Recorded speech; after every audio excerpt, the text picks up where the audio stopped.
you here to help find the baby Saurians? And I'm Toba. You must be the helpers that we've been waiting for.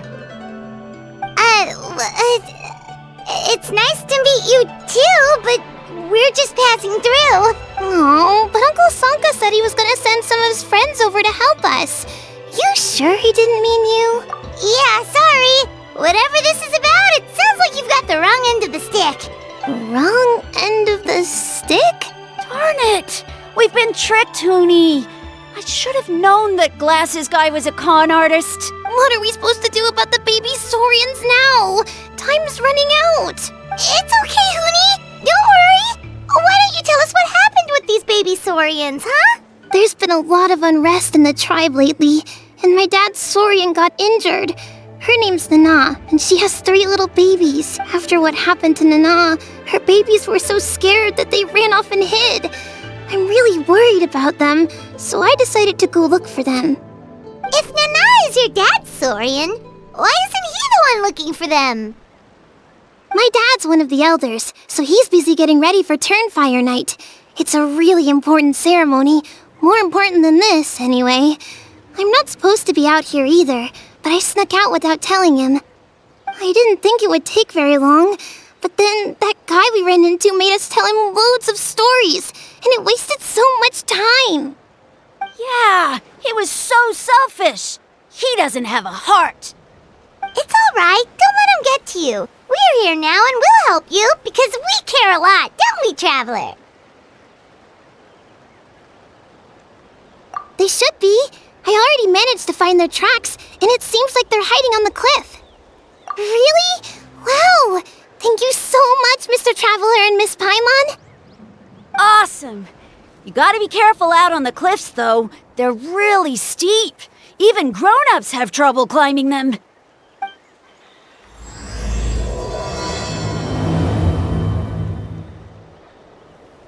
Huni said the baby Saurians are on the cliff, so let's find a way up.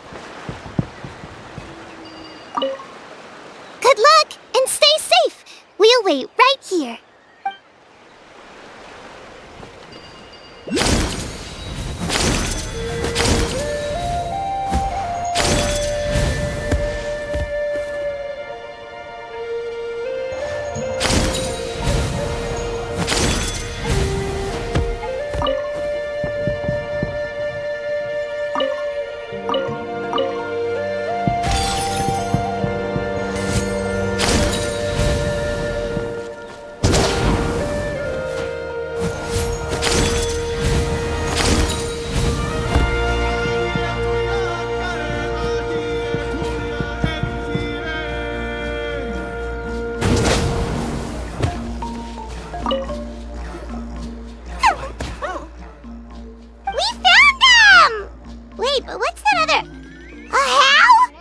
Well, if it isn't the gruesome twosome who wormed their way into our servant circle of friends. Still awestruck from the last time we met? Would that be why you hastily scrambled up here to pay your respects the moment you saw us? I suppose we can't blame you. Such is the spell that our majesty casts on our minions. Very well. You heathens leave us no choice. The almighty Dragon Lord, Kahula-How, shall grant you the audience that you seek. Come, pucker up.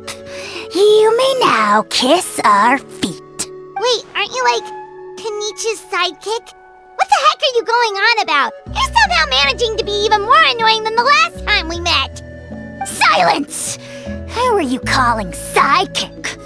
We are the Dragon Supreme, sovereign ruler of the Nation of Flame. We shall have you know that last time, were it not for Kenich's earnest pleading on your behalf, you would have received not a single word of mercy. Oh, come on. You talk big, but Kinich clearly has you under lock and key.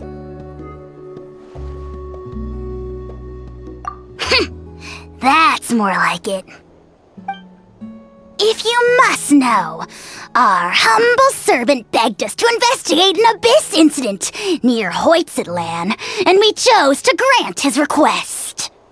Abyss incident? See this little lizard?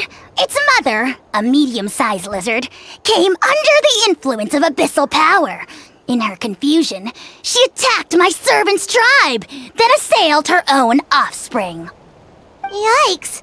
So how is she doing now? She was but a lowly bug fighting against the power of the abyss. Naturally, she has departed for the Night Kingdom. Such a fragile creature. Apparently, she ended her struggle by leaping from a cliff. Leaping from a cliff? My dear anemic flying ant, as addled with questions as your head may be, please keep them to yourself and wipe that absurd expression off your face.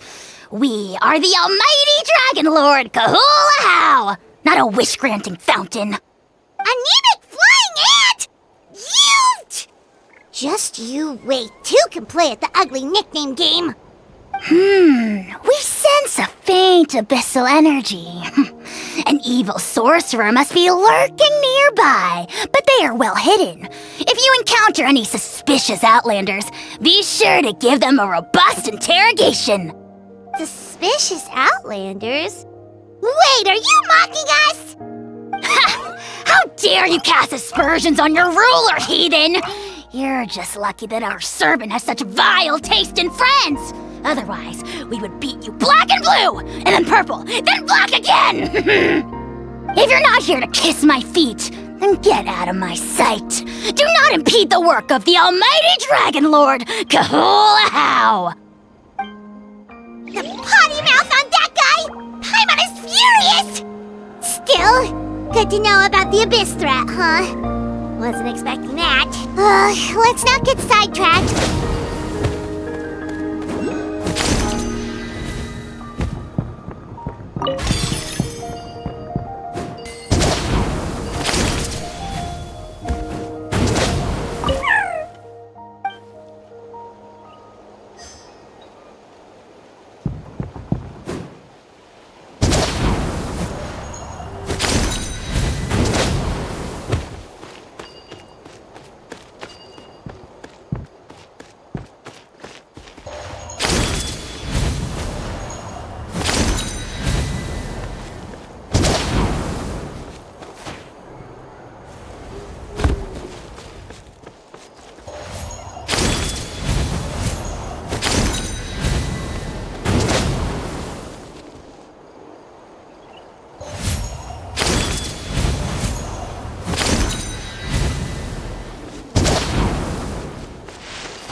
Wow, you're back already?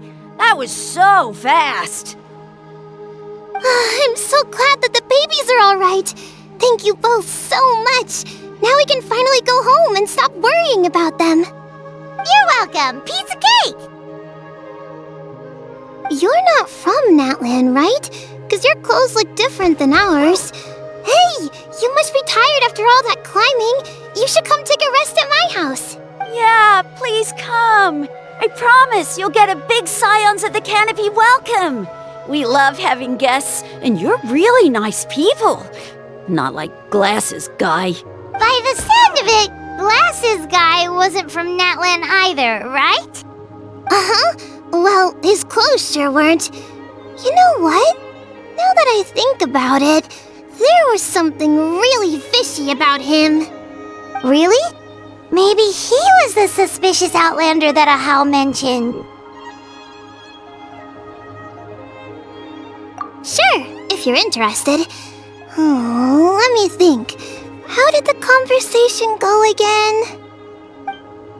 Oh, please, mister. I've told you so many stories already. When are you gonna help me find the baby Saurians? Just one more story. One more, I swear. Why don't you tell me more about that ball of fire? I heard that there was a huge transparent ball of fire that used to burn 500 years ago, 1,000 years ago, maybe even further back than that. Oh, you mean Turnfire. That's where the ancient name Malipo comes from. Oh, wow. So it was the origin of an ancient name.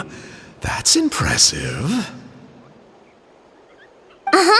There's a story behind every ancient name. The legend goes that the Turnfire first appeared in the era of the Grand Alliance.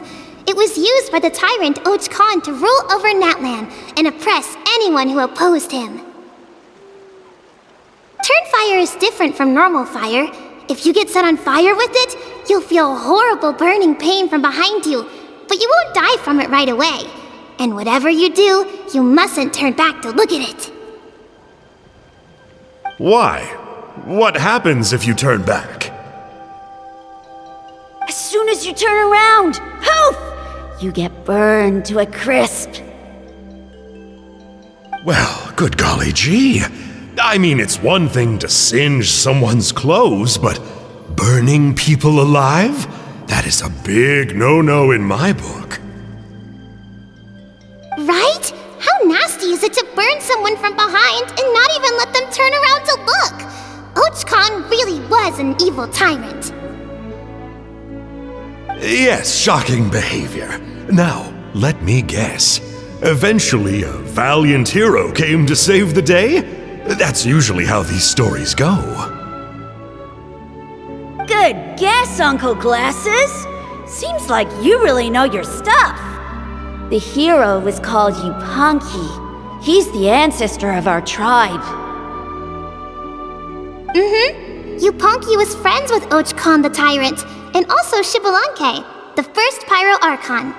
He was working as an ordnance officer for the Grand Alliance at the time.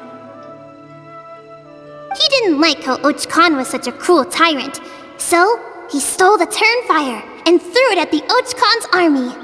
The soldiers couldn't defend against it, and they all got turned to ash. And that's how our ancestors set our people free. But just as he was about to leave the city, he thought he heard Och Khan calling out to him from behind. It caught him off guard, and he turned around to look. But Och Khan wasn't there. All he saw was a city burned black, an army in ruins, and giant flames reaching up into the sky. A split second later, the flames he saw burst out from inside his eyes and swallowed him up. All it took was a single glance. As soon as he looked back, he was burned to a crisp. The question is, was this the price he paid for stealing the Turnfire, or the price of turning back? Nobody knows the answer, but the fire that consumed Yupanqui burned more fiercely than any other. It burned for 100 days until it burned a hole right through the ley lines. And then, the flame dropped into the deathly dark Night Kingdom, where it still burns to this day. The grown-ups say that it lights up the path that leads to the next life. But for the dead to be reborn, they have to accept the flames and be purified by the fire first. It's like a final look back at your life, where you have to answer for everything you did. Anyway, that's the story of Yupanqui's Turnfire. Ah, a fine parable indeed. So, is it true? Is it really possible to find this fire in the Night Kingdom? I don't know. I think it's just a story. Either way, I assume this name has been passed down in your tribe ever since? Sure has. It went to Burkina, the hero that we celebrate on Turnfire Night. But that was 500 years ago. Yeah, and now it belongs to Kinich. so we often call him Malipo Kinich. Kinich, huh? All right, Uncle Glasses, that's enough stories. Now, can you please go find the baby Saurians for us like you promised? I would, but doesn't the legend of the Turnfire teach us not to look back? Let's not go dredging up the past. Tell me more about this Kinich guy. One more story, I swear. Starting now. No? Careful, Toba. You look dangerously close to cursing me out right now. Tut tut, we can't have that. Cursing is for grown-ups only. Uncle, you'd better not be trying to trick us, or the Turnfire will get you when you die. How would it get me if I'm outside of Natland? Uncle Glasses isn't from here, you know. Unlike you. Huh? Wait, is that?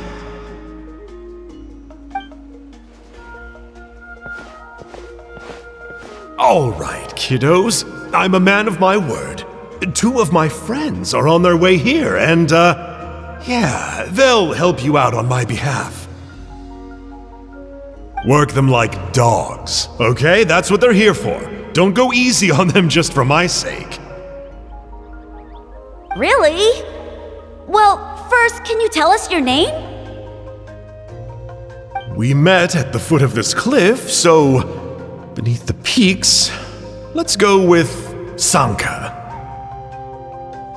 Seriously? If you don't believe me, turn around and see for yourselves. They're right behind you. Huh? Where? Oh, wait! Uncle Sanka, where did you go? Yeah, definitely a fishy character. It sounds like he was digging for info about the ancient names. Yeah, and not only that, but he betrayed us too. He'll pay for this. All he got out of us was some stories, though. What's the worst that could happen? Traveler, maybe we should go tell Kinich about this. Ahau says he's investigating it, but he's a bit of a loose cannon. We probably shouldn't take him at his word. Huh? You know Kinich? Not very well, but we have met him before, and one time we had a meal together. Aw, man, I'm so jealous. I never even spoken to him. He's so cool. He's the Saurian hunter, and he has a really awesome ancient name. Me neither. I don't think my dad really likes him, though. He always tells me to stay away from him. Probably because of that little creep he always hangs out with. He's nasty, and he's so full of himself. Oh, the creep who calls himself Kahul Ahau? Yeah, we've had the pleasure of meeting him too. He sure loves pushing people's buttons. Exactly. I don't know why Kinich partnered up with him. Why didn't he pick me instead? Uh-oh! Hoonie, look how late it is. We've been out way too long. We better get home now or we'll get yelled at. Oh, yikes. You're right. Okay, well, this path here leads to our settlement. If you decide to visit, remember to come to my house. If there's anything you need, my dad can help get it for you. Hope to see you soon. We gotta run. Bye for now.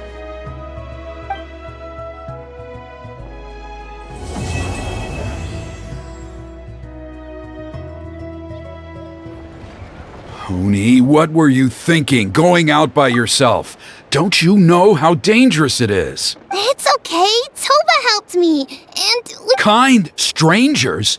What made you so sure they were so kind, huh? Oh, I suppose they had kind stranger written on their foreheads? Yeah, actually, they did. In big, bold letters. Don't talk back to me. The Mountain King problem still hasn't been solved. What would I do if I lost you too? No dinner for you tonight. They were good people, Dad. Dinner or no... Hello again, Hoonie. It's Miss Paimon and Mr. Traveler! Dad, it's them! They're the ones who helped me! And I promised we'd take care of them if they... Oh, so you're the kind strangers. Well, I'm Trinidad. Apparently, you helped my daughter today, so if there's anything you need, just ask. As an elder of the Scions of the Canopy, I've got some influence around here. Now, I trust that you're sensible people who know better than to take advantage of their host's generosity. 1 million mora! Dad, please! They're not bad people! They've eaten at the... Kinich! Wait, I heard that 2 mysterious travelers from afar showed up at the stadium. And Paimon's the other! I do apologize. A lot's been going on in our tribe lately, and I suppose the pressure must be getting to me. I can't believe... Oh, now we're talking! Seriously, though, don't worry about it. Already forgotten. We're just happy to... Oh, you just arrived, I take it, and it would be my honor to give you a hero's welcome tonight. Careful now! That's quite an about-face! We've heard that kind of thing can lead to spontaneous combustion around these parts. My dear traveler, you go inside now, Huni. Dad's got some important business to discuss. Okay. Look after Mr. Traveler and Miss Paimon. They're very special guests. Well, we'll hear you out, but we can't make any promises that we'll be able to help. Well, this is a matter of utmost importance. Please, allow me to explain. For many years, our tribe has celebrated the Turnfire Night. It is a traditional ceremony among the Scions of the Canopy in which we remember our ancestor, Burkina, and his companion, Kangamato, the Mountain King. Burkina was a hero who bore the ancient name Malipo, and Kangamato was a powerful Yupanqui warrior. Together, they fought against the Abyss. They were victorious, but it came at a great cost. Burkina paid with his life. The Mountain King survived, but was contaminated by the Abyss, and he remains in hibernation to this day. Normally, Yupanqui never live longer than a century. It is possible that the Abyssal Power is responsible for his unnaturally long lifespan. Oh, that's right. The Mountain King is a living symbol of our glory, but even this glory comes at a price. The abyssal power inside him is highly sensitive, and when it is disturbed, he awakens and flies into a blind rage, attacking anything that moves. So, besides the ceremony, another important part of Turnfire Night each year is cleansing the abyssal power inside the Mountain King so that he will remain sound asleep. However, Abyss-related incidents have been on the rise in that land lately, as I'm sure you're both. Only 5 months have passed since the last Turnfire Night, and he's already showing signs of instability. Has he woken up again? He has. We managed to contain the situation by performing a makeshift ceremony right away. Also, he attacked and wounded my companion, Nana, during the ceremony. She became contaminated by the Abyss as a result, and... We heard.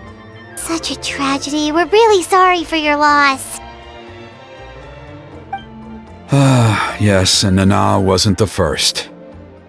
Anyway, right now we're preparing for an exceptional Turnfire Night ceremony, and we need to find a suitable flame bearer. From what I've heard about your adventures, I believe you would be perfect for the role. Of course. Plus, he's a bona fide hero who inherited the Malipo name. Oh, you mean Kinich? Yes, he's the one. A hero, worth his weight in gold. And unfortunately for us, he's all too aware of that. No prizes for guessing what he said when I asked him to host a Turnfire Night outside of the annual schedule. An exceptional ceremony? Oh, I'll have to charge an exceptional price. I swear, no other concept exists in that boy's brain. I'm not the one to usually talk about people behind their backs, but I'm convinced the Wyub got hit on the head and took a wrong turn the day it chose to give that ancient name to him. I mean, have you ever heard of a hero whose mantra is, "What's your asking price?" Oh, and don't get me started on that insufferable Ahau he hangs around with. Thinks he's God's gift to mankind. Pompous fool. Yeah, Paimon has to agree on that last part. Anyway, the fact is, the ceremony can just as easily be done without him as long as we can find someone else. And besides, you two seem like much better candidates. So, what do you... Wonderful! I can't thank you enough. Come with me to the other side of the mountain. I'll bring you up to speed on each step of the ceremony. As experienced warriors, I'm sure you'll pick it up in no time.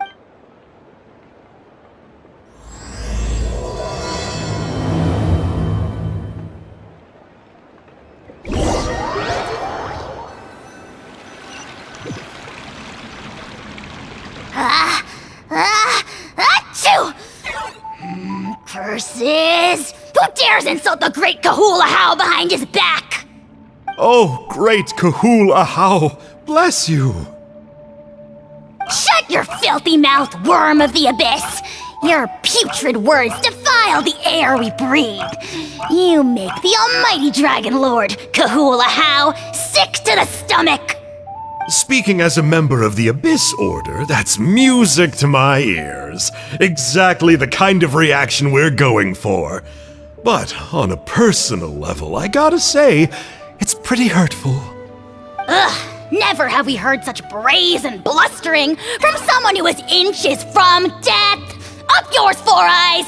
We spit in your face! Okay, well, that I am at a loss to explain. How do I manage to stay so chirpy and cheerful? I can only guess it's some kind of powerful magic. But I digress. Mr. Kinich, I admit it, you, sir, are a legendary hunter. Still, the only reason you caught me is that I was reluctant to run away.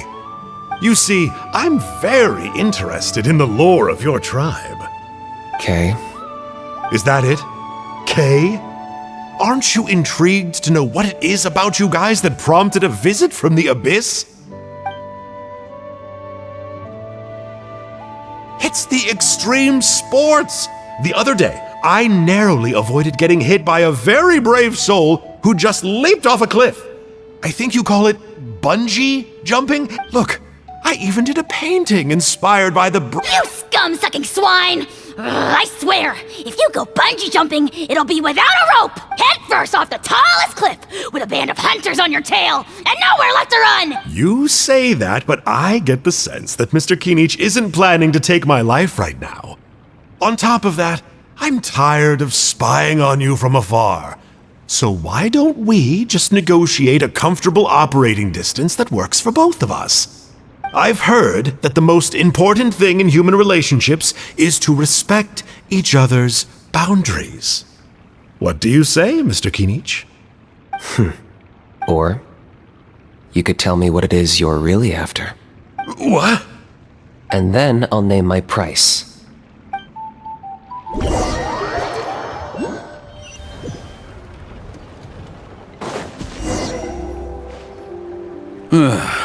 The Abyss contamination is back. No surprises. See those torches over there? Those are the Sacred Flame offshoots that we requested from the Stadium of the Sacred Flame. They contain the power of the Pyro Archon. Are you saying that the Sacred Flame and the Turnfire are the same thing? Well, for ceremonial purposes, at least. Sending someone to the Night Kingdom to retrieve the legendary Turnfire isn't exactly an option. More to the point, though, the Sacred Flame is able to burn away abyssal filth, so that's why we use it in the ceremony. Gotcha! So basically, we just need to clean up the filth with the Sacred Flame. Well, that's one part of it, yes, but the complete ceremony is a bit more complicated than that. First, the flame bearer must collect a kindling of the sacred flame from the starting point, then use a grappling hook to fly up into the sky and light each of the sacred flame pillars. Then, they must go down into the canyon, all the way into the cave where the Mountain King slumbers, lighting braziers and the final altar along the way. The most skilled flame bearers can accomplish all of this without touching the ground once. As much as I hate to admit it, Kinich is capable of this. Wow! He can do all that flying without ever falling to the ground? Well, of course Paimon can. It'd be much harder for you guys. Well, don't worry. It's not a requirement of the ceremony. You're allowed to touch the ground. The only thing you're not allowed to do is turn back. The flame bearer must always keep moving forward. You can't skip a pillar. So, what actually happens if you do turn back? If you're not careful. What about today then? Does the same rule apply? Oh no, don't worry. Today is just a practice. The order doesn't matter. You just need to take the sacred flame, cleanse the filth, then go light all the braziers. Are you ready? I'll repeat all the key points again. Gather the kindling, cleanse the filth, and light all the braziers. I'll wait for you at the end.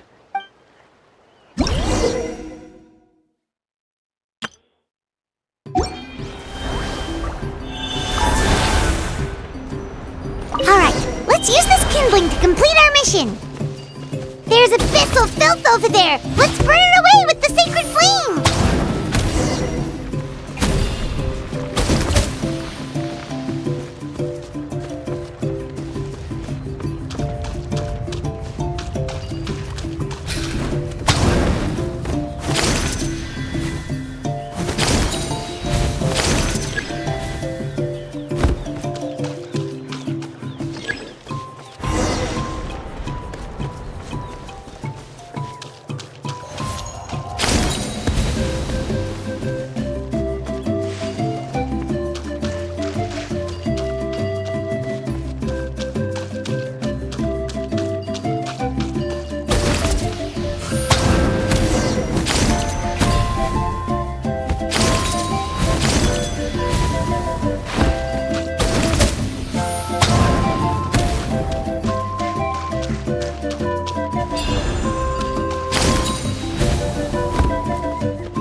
Shine down! Mind the side effects. Here you are.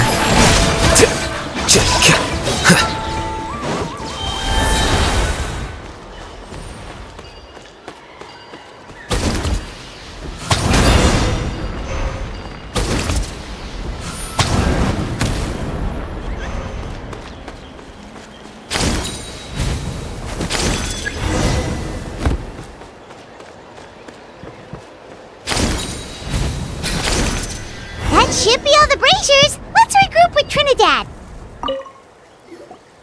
I knew I was right about you. You have outperformed all of the other If there was an ancient name for outstanding flame bearers, I'm sure the Wyab would consider you for the honor. Yeah, although it would probably take Paimon quite a bit longer. All right, now there's still a few days left until the ceremony. Oh, you mean they've still got to sign off on it? Some of them are still hoping we can come to an agreement with Kinich, but that's only because they haven't seen you in action. Still, I'm the one responsible for securing a flame bearer, and my recommendation is you. Just for Paimon's own peace of mind, are you sure it's not going to be a problem having Outlanders take on such an important role in your ceremony? See that place over there? There was a time, long before the age of Burkina and the Mountain King, when we, Scions of the Canopy, called that our home. After a period of upheaval, our ancestors were forced to move away. Now, it has become a place where our youths go to develop courage and kindle a spirit of adventure. If we fail to keep the threat posed by the Mountain King at bay, it might not be long before we have to move again and find a new home. So, to answer your question, I think everyone will agree that you are the right choice. Fair enough. Desperate times call for desperate measures. I'll need you to drop by my place at some point before the ceremony, if that's all right. There are still a few final details that we need to discuss. Okay, see you later then. You have my gratitude.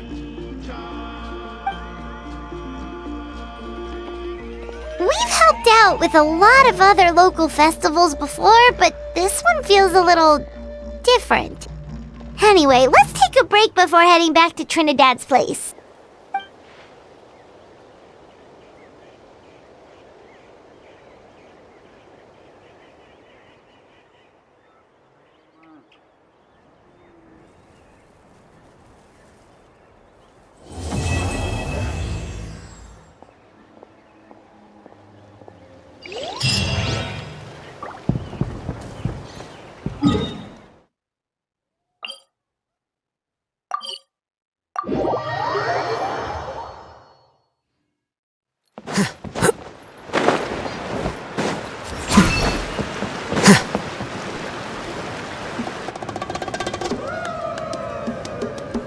Traveler?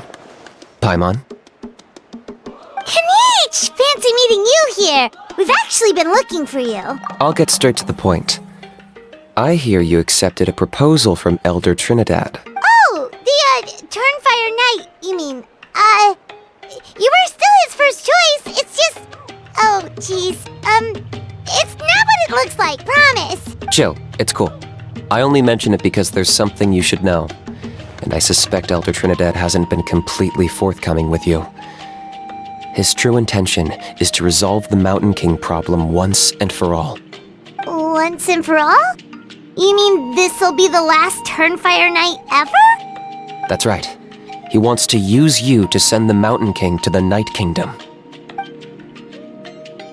To the Night Kingdom? You mean...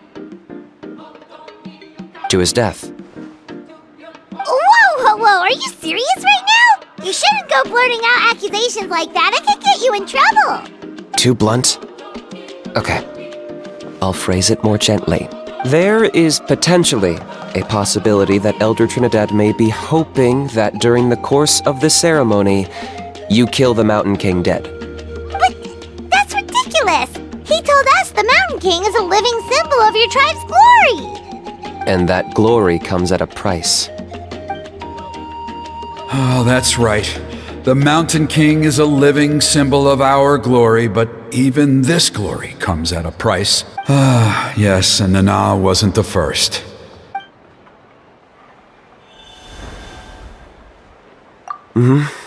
She likely won't be the last to lose her life either.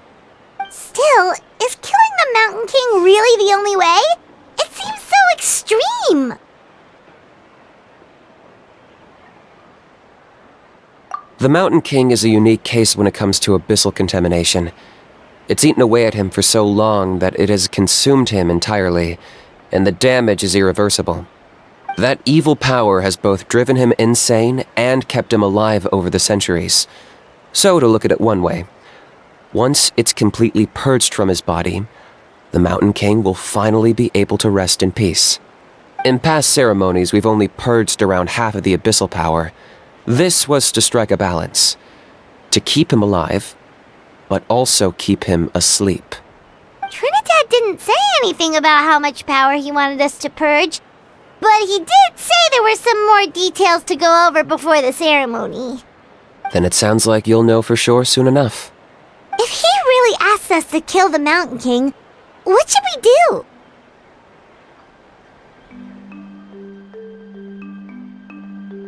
I know this must come as quite a shock, so I suggest you act like you didn't hear anything for now. But would you have time to visit the chief after your meeting with Elder Trinidad? I'd like to make a deal with you. What kind of deal? One that comes at a very reasonable price. I'm sure you have plenty of other Good. See you soon.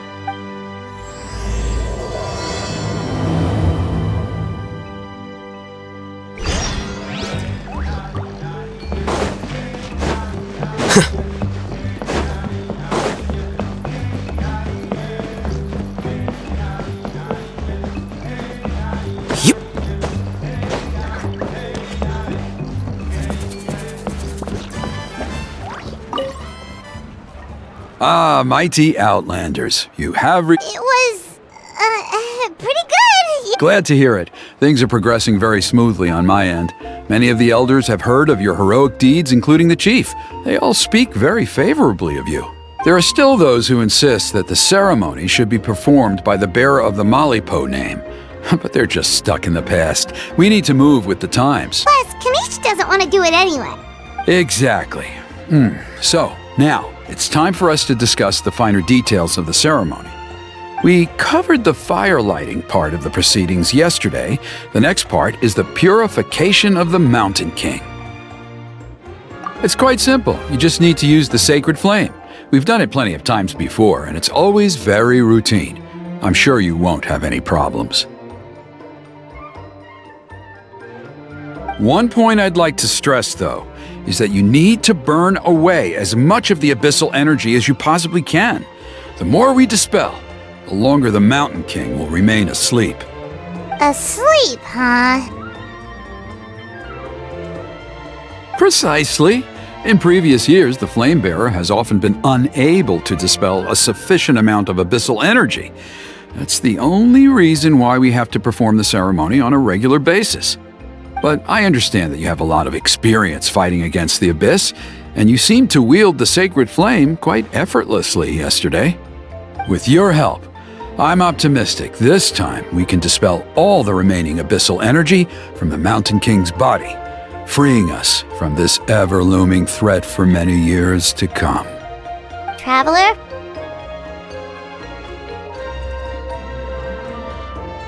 So this doesn't faze you at all, huh? You clearly have a lot of confidence in yourself. If that's all you really need to know, the ceremony's in 3 days. I'll come and fetch you when we're ready. In the meantime, feel free to take a look around our settlement. It would mean a lot to the elders if you got to know some of our people.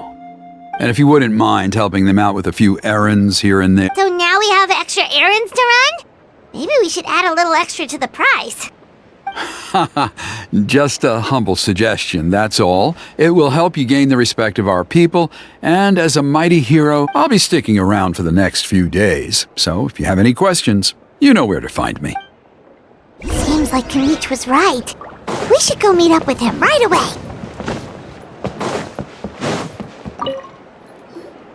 Huh, you're here. Kinich! Elder Trinidad said that... I can tell. It's written on your faces. Is that the Traveler in Paimon? Forgive me for not being there to welcome you on your arrival. Hello, Chief Waina. I only heard the news from Trinidad yesterday, so I asked Kinich to invite you over for a quick chat. I believe Kinich has already filled you in, so I'll get straight to the point. Firstly, I fully endorse your appointment as flame bearers for the upcoming Turnfire night. However, I would like to request that you take steps to ensure the Mountain King's safety. Every child of our tribe grows up hearing the tales of our heroes. From Yupanqui the Firebringer, to Burkina and the Mountain King who fought against the Abyss. This is our history and our heritage, the source of our pride and the center of our faith. To kill the Mountain King would be to destroy our spirit. I would never be able to face our ancestors in the Night Kingdom. Nana's death was a great tragedy, and I do not blame Trinidad for the actions he has taken. Nevertheless, I cannot allow any harm to come to the Mountain King. The very roots of our identity are at stake. My honored guests, please give this matter your serious consideration. Perhaps there is, but despite all our attempts to contain the situation over the years, we've not found it. Right now, I should like to hear where you stand on this matter. I must say, I find this troubling, though I'm sure you need more time to consider it fully. No matter. There are still 3 days left before the ceremony. I hope they will bring you clarity. So, Kinich, earlier you were saying that... Let's walk and talk. I'll show you around the tribe. That works too. Paimon needs to get some air after this.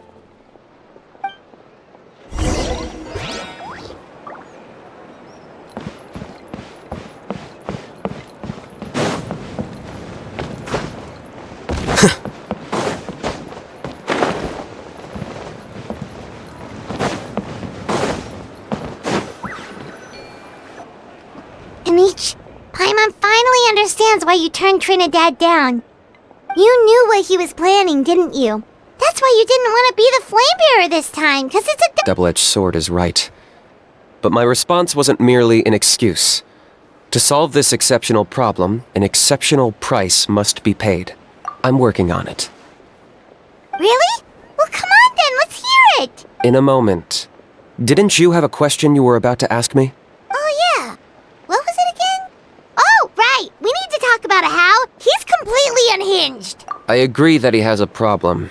He needs disciplining, so I hired him a teacher. You got him a teacher? Oh, Paimon would love to see him get scolded for bad behavior. Anyway, moving on. When we ran into a how, he said you two were investigating some abyss thing together. Is that related to the whole Mountain King situation? Yes, that's the angle I've been working on.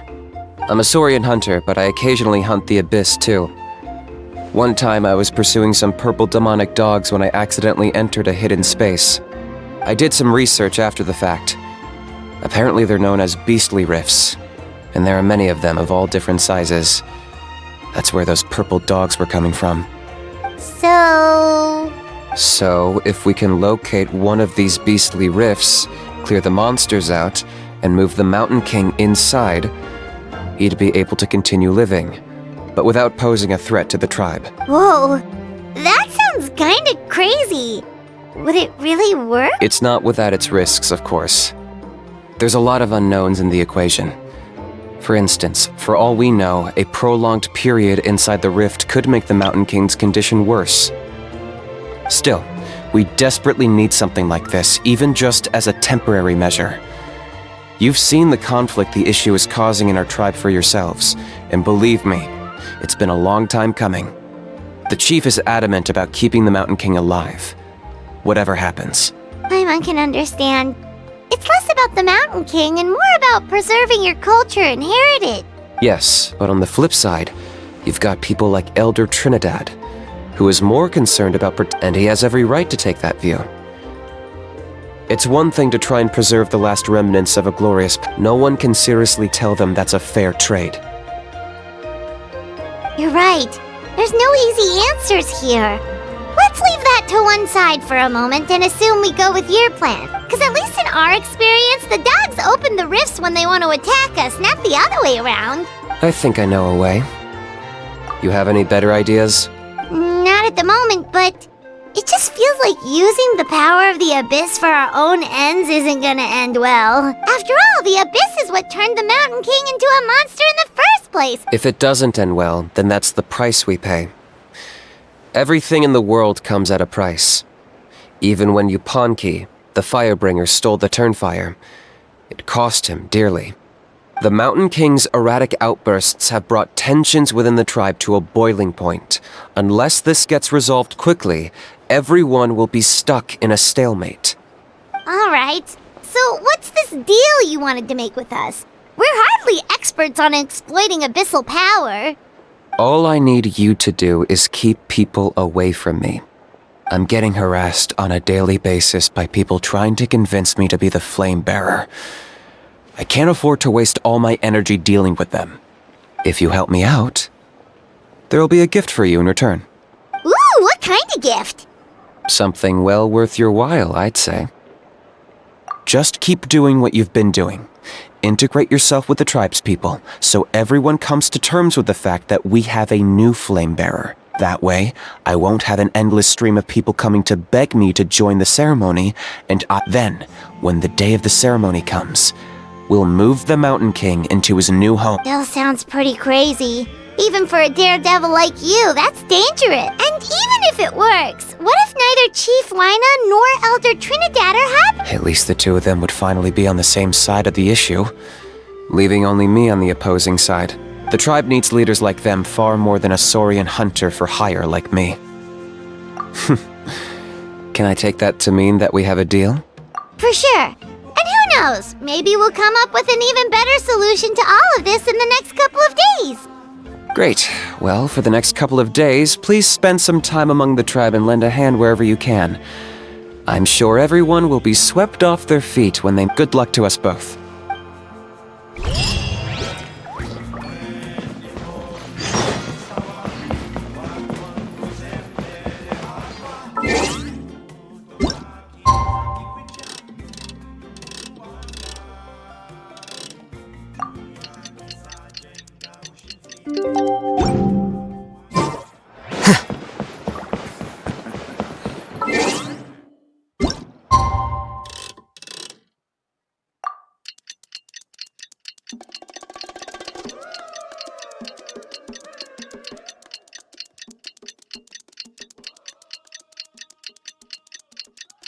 Okay, task for the day. Meet the tribe's people and take some heat up.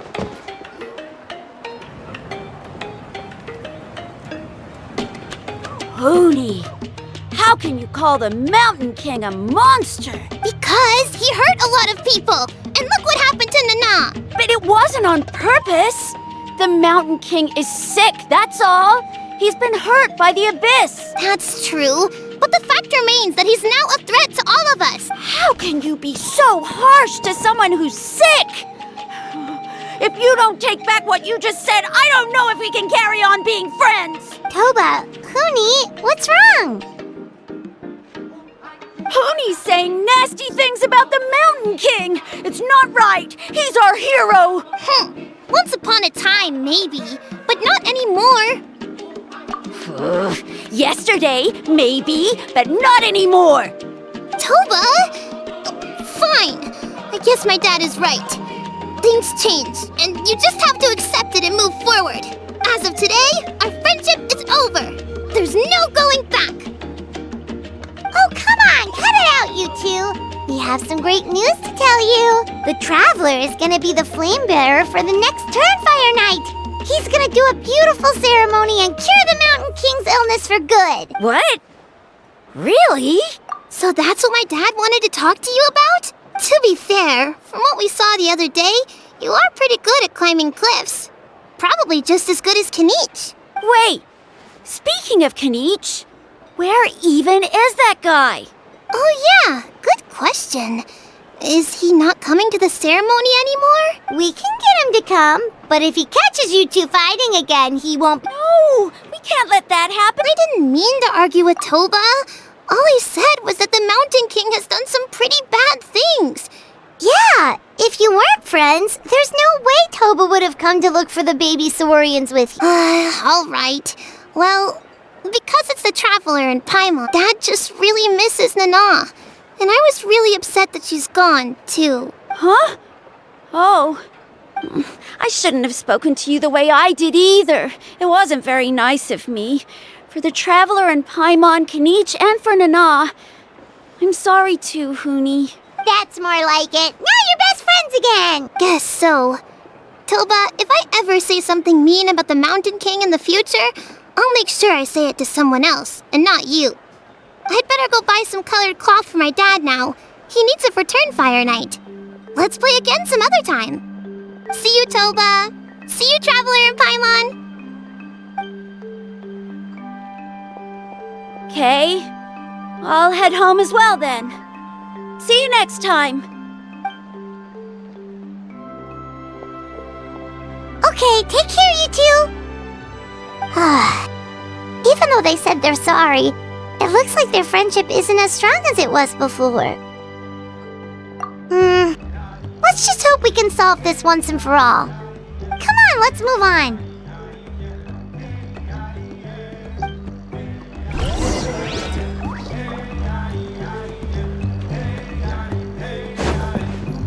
Huh? What's going on?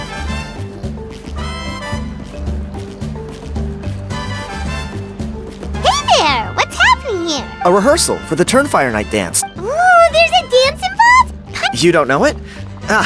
I guess you're not from these parts, huh? It's Why do you say that? because of the Turnfire Night, of course. The Mountain King could wake up at any time. That's why we're holding an emergency ceremony. This isn't one of those fun and games festivals. For outsiders, it might even be a little dangerous. Well, did you know that the flame bearer this time is actually gonna be an outsider? Oh, I did hear about that. It's a first for sure. I would have loved to meet them in person. What? Oh, it's you? Man, oh man. Well, this is a nice surprise. It's funny. I was just thinking that I'll probably miss out on meeting the new flame bearer since I'm not taking part this time around. Then suddenly, there you are.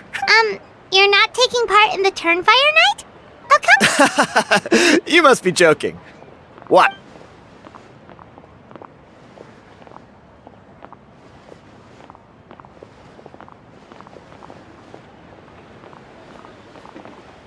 Not bad, right?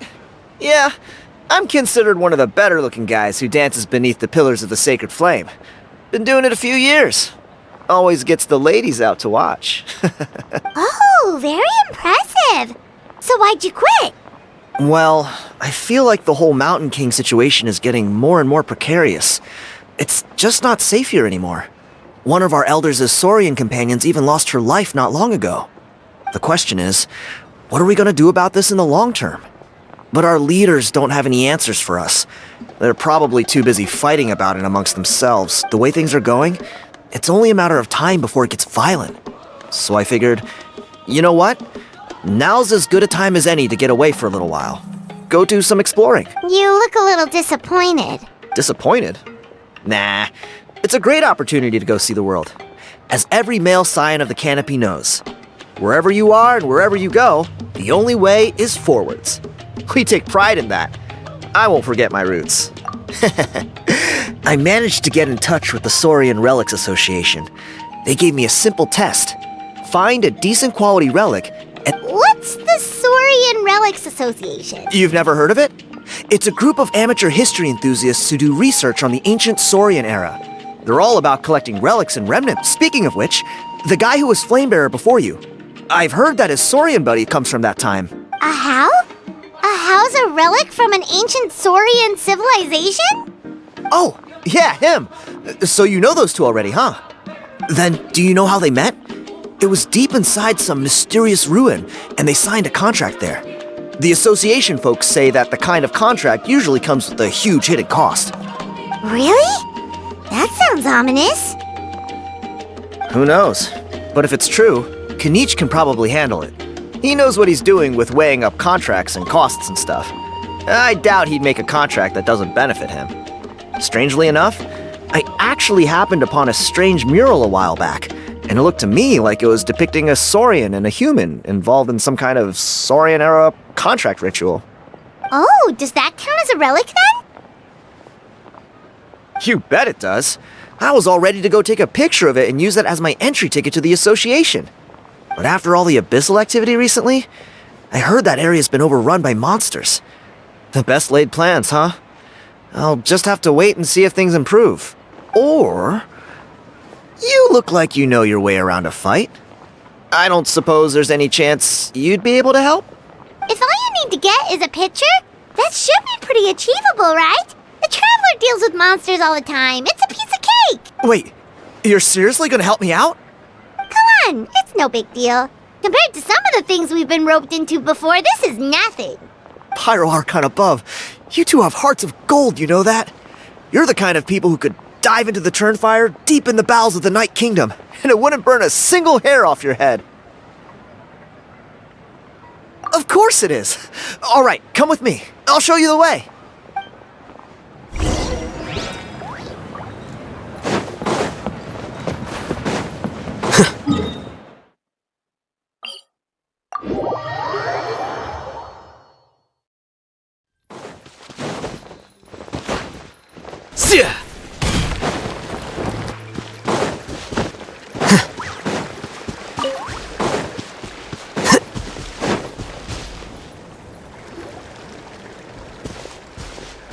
There it is.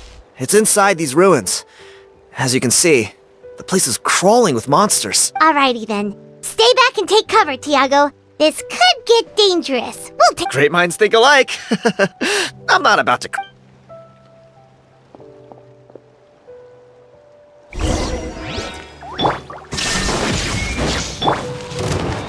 Hey! Mind the side effects. Here you are. Siege!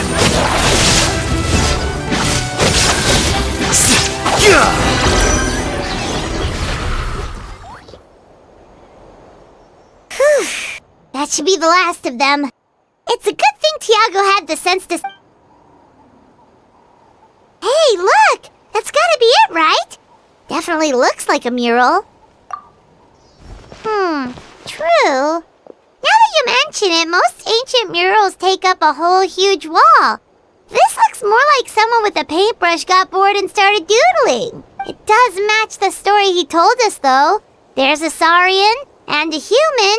So, Is that supposed to be what an ancient contract ritual looked like?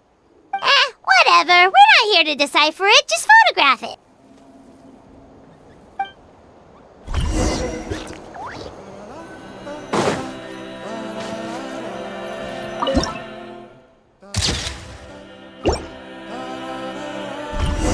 That's a wrap. Let's take it back to Tiago.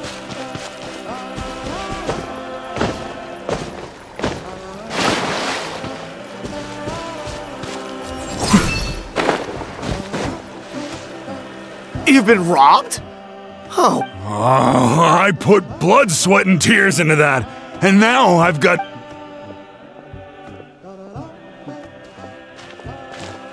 Tiago, is this the picture you were looking for? Let me take a look. Yep, that's the one. Pyro Archon above, you two are superhumans.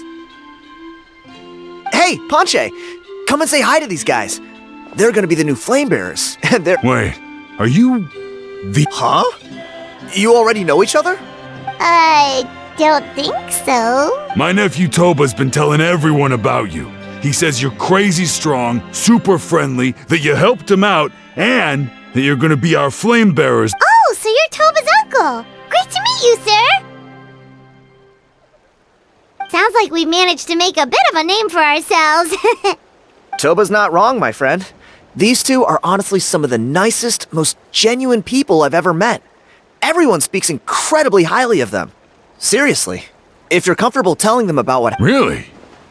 All I want is to get the fruits of my labor back. Allow me to explain. Ponche is a well-known scholar within our tribe, author of the widely acclaimed book, Yupanqui's Turnfire. Unfortunately, the book was stolen by a treasure hoarder a few hours ago. I spent years of my life researching that book. I visited every last ruin, interviewed every descendant of every hero in our history. On the word Malipo alone, I covered at least 5 different interpretations of the meaning based on accounts from different villages. It was an unparalleled masterpiece. And now it's all gone. That little goon ambushed me during my morning walk. He snatched all of my belongings, including my entire manuscript. That book was everything to him. It's like they robbed him of his soul when they took it. Look at him. Lost and listless. He's a shell of the man he was. Dear honored guests of our clan, I am but a helpless old student. If only for Toba and Tiago's sake, please help me, I beg of— See what I mean, Ponche? Now you've run into these two, your luck's about to change, big time. I don't know if he's still there, but come on, I'll take you.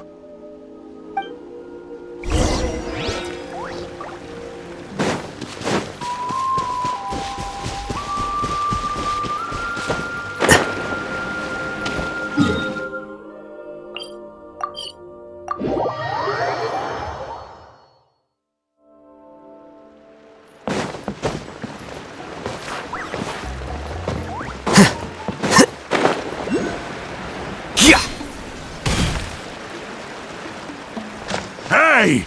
You thieving rat! Give me my things back! What do you want now, you old bum? God, you're a waste of space. Prepare to get shoved butt first into a tree hollow. Oh, what's this? Brought a little bodyguard with you, huh? All right, let's see what you've got. What's this? Eat dirt, suckers!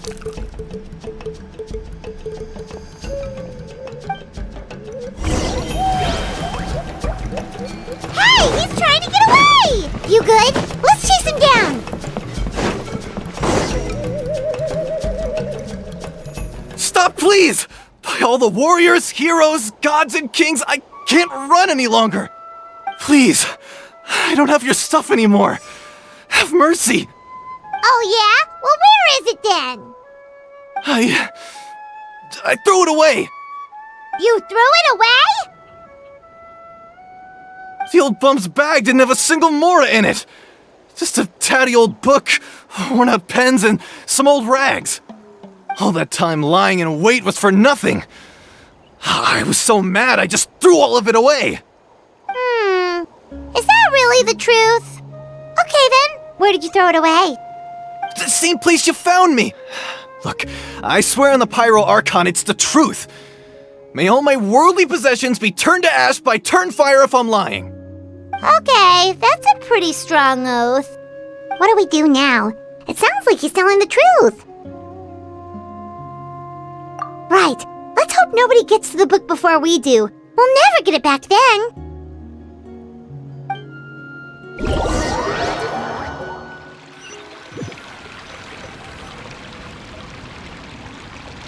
Although the Turnfire is a heroic symbol in Huitzatlan, it always comes with the more ominous implication of eventual tragedy.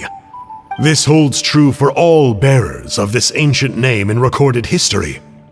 Each one of them died of non-natural causes, as if the specter of the Turnfire was always lurking in the background. This appears to suggest the existence of some higher power that is always watching the name-bearer, examining their actions, and eventually demanding payment in return. None can escape this payment, unless, perhaps, they could honestly swear by Turnfire to never make a single mistake in their entire life. Yupanqui's Turnfire. What an incredible work on ancient name philology! I can't believe it was just lying there for me to take. Let me see, the author is... Panche. Nice. A gentleman and a scholar. Silence, book muncher! The great Kahulahau will suffer your droning voice no longer. Do you truly find no joy at all in perusing such rich historical records? Joy? What joy is there in this pointless drivel? Well, it makes a pretty shocking prediction. Every bearer of the ancient name Malipo eventually meets a grisly end. Maybe that's the price you pay for the name that means price? What? You're saying Kinich will die a violent death? So I'll finally get to take over his body? When will that glorious day arrive? The great Kahulahau demands to know! Wow, you are just irredeemable, aren't you? An agent of chaos down to the core. You make us Abyss Order folks look like saints in comparison. Silence, maggot! To presume that anyone compares your kind with the great Kahulahau is sheer vanity. And if that day ever comes, oh, your doom will soon follow. You don't need to lecture me about Doomsday. Here's what I know, based on countless historical texts. All civilizations will be reduced to rubble by the passage of time. From ancient kingdoms, to heavenly thrones, to worlds beyond, there are no exceptions. But from the ruins of every civilization, the dust will rise and never settle, thus transcending the confines of time. That dust is what we call a civilization's spirit. And you, great Kahulahau, are one such speck of dust from a bygone age. I've paid dearly for the chance to observe you up close. Now, let me take a good look at you. We'll see whether any memories of that age still remain inside you.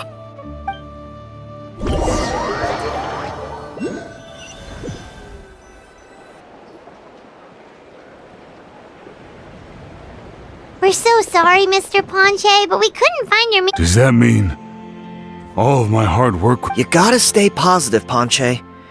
You might have lost the book, but the brains behind it are still intact. The whole reason I worked so hard to get it finished before the Turnfire night is because I hoped that maybe it might help us find a way through the... Well, not exactly, but I thought my research might at least be a start. Oh, really?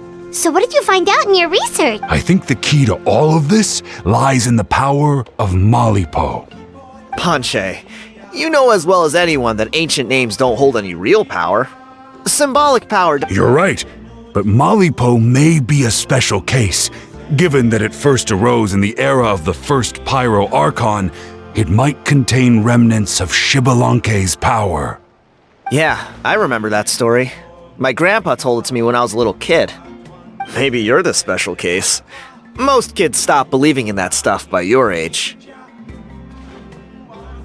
I'm not talking about childhood superstitions here. There is evidence. Like what? Like the fact that the Mountain King is still alive. Everyone attributes that to the power of the Abyss. But there's more to it than that. The key factor is that Burkina summoned the power of Malipo at the cost of his own life. If you don't believe me, then answer me this. How many other creatures can you think of who lived longer, not shorter, after being contaminated by the Abyss? Traveler, different situation but similar idea. Doesn't this remind you of the hilly... So, I came to the conclusion that Malipo must refer to some mysterious ritual involving a tit-for-tat exchange. It began with the first Pyro Archon, fell with the Grand Alliance, then was buried in the Night Kingdom, and now it awaits the call of its new bearer. Hey. Sorry to interrupt, Ponche, but you seem to be getting a little overexcited. I'm sorry. I was originally planning on presenting my findings to Kinich. I'd hoped he would be attending the upcoming ceremony. Sounds to me like you dreamed up one fanciful theory to support another. Kinich, what are you doing here? I more or less finished what I was doing, so I came to have a quick catch-up. Now a good time? Kinich! I'm onto something. I haven't worked out all the details, but you have to attend the Turnfire night. So Mr. Ponche here has done a lot of research on the history of the Turnfire, and thinks he might... I'll be there, Ponche. Let's go.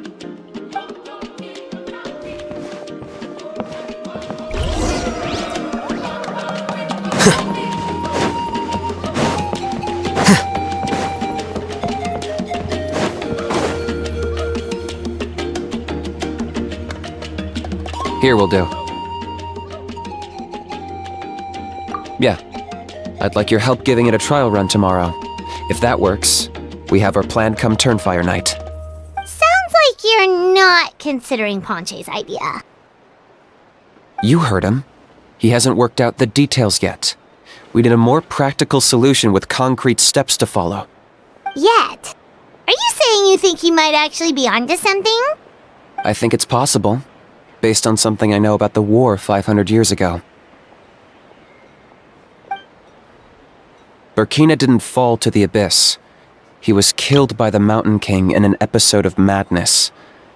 In his final moments, Burkina made the fateful decision to not fight back, and instead pass his blood and power on to the Mountain King.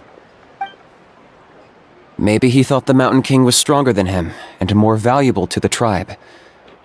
Or maybe it was just out of loyalty to his friend. Either way, I can believe the Turnfire was involved.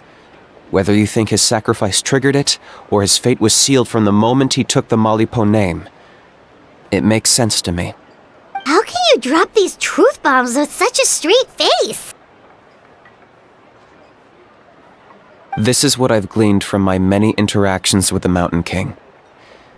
His mind is so disordered. It took some time to piece it all together. The story Elder Trinidad told you was the more palatable version of events. The truth is even darker. The Mountain King's mind isn't just disordered. He is suffering and feels great shame. I believe he wants to be put out of his misery. What? Then what should we do? Should we grant him his wish? Of course not. We should help him move to a new home. It's the only practical solution. The Mountain King is a hero to my tribe. An object of worship, even. Ending his life would be like desecrating a statue. Still, he's been the cause of multiple disasters, and we can't afford to have any more. Ugh. Practical solutions hurt Paimon's brain. Can we follow our hearts next time? Then let's break for the day. I've already found a suitable venue for tomorrow.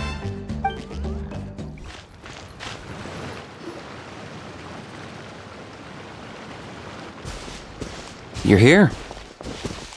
Very punctual. Oh, so the gruesome twosome come crawling back.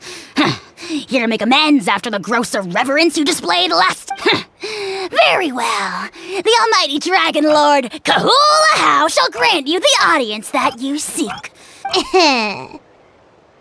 Kinich, didn't you say you found him a teacher? He's just as out of control as ever! Hey! No one gets to discipline the almighty dragon. Maybe because I've never had a gentle-natured companion like Paimon to compare against. Is that a compliment? Yeah, I see what I'm missing out on now. And it's a lot. Kinich! We could drown this measly flying ant in one droplet of spit! How dare you compare her to the almighty Dragon Lord Kahula How! Oh, just wait till I possess your dead body! I will commit heinous atrocities! Tear down your legacy! Destroy your reputation! Wreak havoc on your...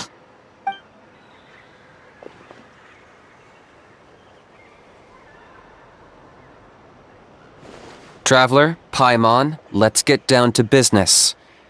Once we've opened the beastly rift, you're welcome to toss a How in there for a couple of days. With pleasure. You don't need to ask twice. I got my hands on this device in a trade. It's meant as bait, but it'll also stabilize the abyssal energy. The Rift Towns will tear through space to get to this. Once they're here, we take them out and claim the rift for ourselves. You'll find out soon enough. First, let's try this out.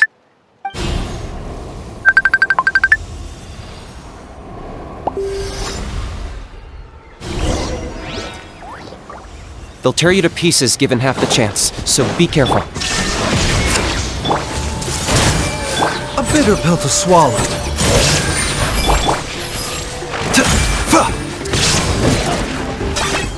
I got him cornered!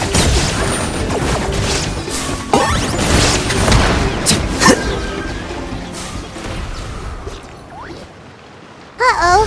Are there even bigger ones on the way? You see, Kinich? I'm a man of my word. In fact, I'd say I under-promised and over-delivered. Nifty little gizmo, isn't it? I take it this is your true form? Now that our deal is complete, it's time to start the next phase of our relationship. I made a promise to the great Kahula How, and now I'm here to seize your body for his use. Cliché, I know. The hero's trusted partner sells him out to the abyss in a shocking act of betrayal. Cue bad guy speech and drawn-out death sequence. Huh? Angel? Huh? Huh? What are you two doing here? Oh, Mr. Kinich, this is not what we agreed on! Traveler, this is the gift I got you. I know you're looking for intel on the Abyss Order, so I thought he might be of use to you. But it looks like you've already met. Yikes. Frosty reception. Gotta say, I kinda pictured this moment going a little differently. Tears of joy welling up in your eyes as you say the words, "It's good to see you again, old friend." Don't be ridiculous. Sounds like you've been reading too many romance novels. There we have it. Change is inevitable and nothing lasts forever. What a pity. Well then, time for you to meet the new me. This time, please call me Sanka. Sanka! Aha! So you're a glasses guy! You tricked Huni and Toba into telling you a bunch of stories! What does it matter? A name is a superficial label. It's what's deep down inside that counts. And I've shown you the deepest parts of me. That would explain a lot. Why else would you show up here and start acting like a wise guy? You looking for a fight? I'll pass. I do rather like you, as I've said before. But my one quibble is that you really don't know your own strength. Wait, of course! You're the one behind all the recent Abyss activity! Let Paimon guess, you've been provoking the Mountain King too! Haven't I told you before? I'm not part of the inner circle who do our Highness's bidding. My interests are far more low stakes. I spend my time digging for truth in ancient doodads and books. You really think a benchwarmer like me is capable of more than that? I investigated him. He's not connected to the recent events. Just happens to be in the area. So, I struck a deal with him. He helps me summon a rift. I allow him to do some historical research. But that's all over. And now Kinich wants to hand me over to you. Well, I was hoping this would be an opportune moment to whisk away his body. That would have given me some more time to study the great Kahula How. But now I've run into you, which is just my luck.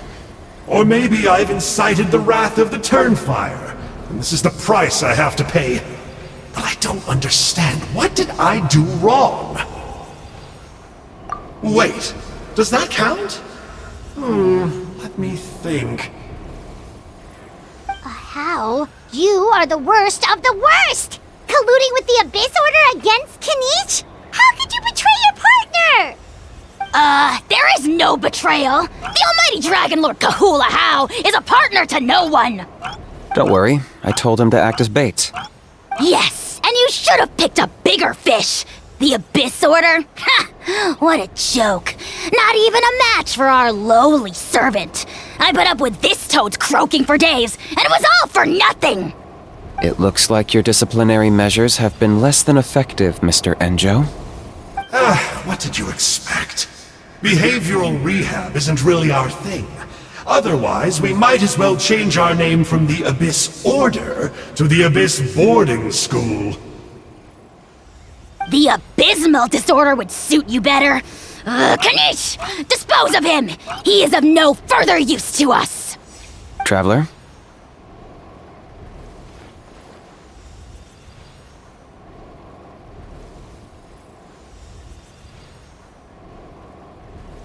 You see, this is why I like you. Still, you shouldn't underestimate me just because I'm a lowly clerk.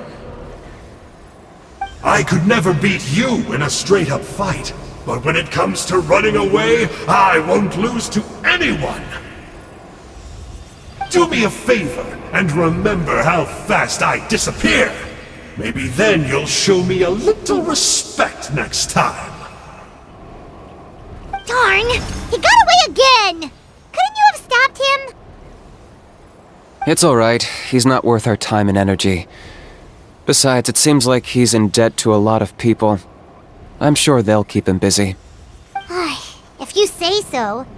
Still, Paimon's kinda surprised that you actually struck a deal with someone from the Abyss Order. To borrow that guy's words, names are superficial labels. Whether you call it the Abyss Order or anything else, it's a broad generalization at best. Think of it like apples that have fallen from a tree. If you tasted each one, you'd find that they're all at different stages of ripening. Even the unripe fruit blown off its branch before it's fully grown can still be brewed into a fine wine. Everything has its use. Huh. Well, in that specific sense, maybe Enjo's not such a bad apple. Not rotten to the core, at least. Of course! Only the almighty Dragon Lord, Kahula How, is rotten to the core and evil beyond redemption. Ugh.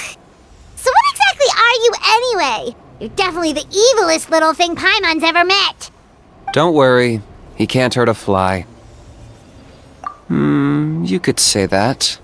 Paimon heard that those kinds of contracts might come with a terrible cost attached. Is that true? Such as a How watching me like a ravenous vulture? Vulture? Vulture? We are the Dragon Supreme, sovereign ruler of the Nation of Flame. Let's pick this up another time. It's getting kinda late. You should go back and get some rest. Big day ahead. Tomorrow's Turnfire night. Time to light the sacred flame and burn away the filth for a legendary 500-year-old warrior. Oh yeah, hearing you lay it out like that is making Paimon a little nervous. For all the work we've put in, it all comes down to tomorrow night. We have to make sure we solve this problem once and for all. Then it can't hurt to say this one more time. Good luck to us both. See you tomorrow.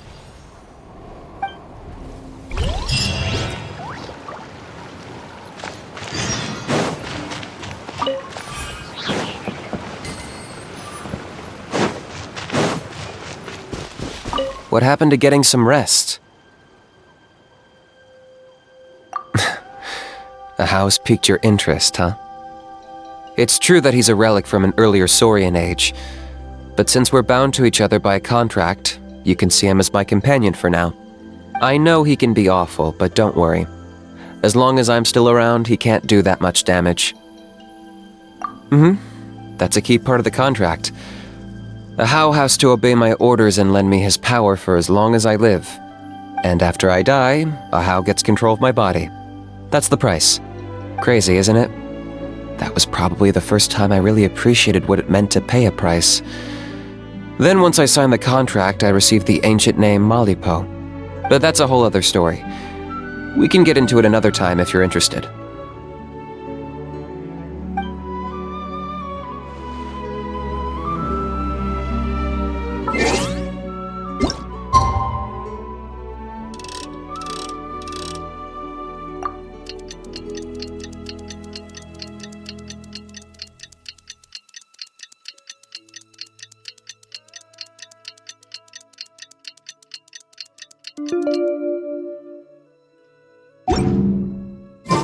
Book learning alone is not enough to cultivate intelligence.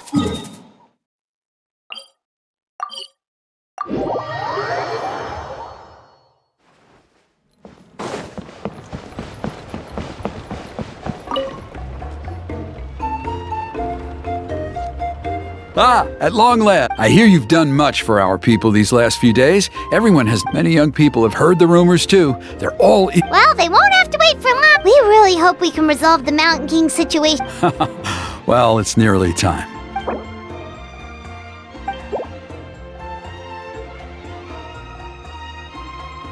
Off we go!